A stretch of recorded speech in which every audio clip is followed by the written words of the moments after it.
ما در همکاری با روسیه و ایران فیلم سازیم. فرهنگ ستون فقرات روابط دو کشور دوست، برادر، همزبان و همفرهنگ تاجیکستان و ایران است.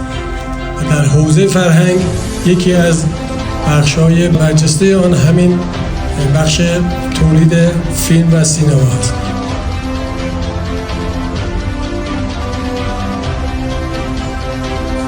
رابطه‌های فرهنگی علمی از پی رفتارت شد با دقت به خلوکیت دارد اهمیتی، چون که تو اینجا تنها نیستی.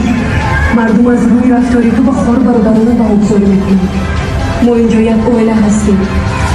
فراموش نکن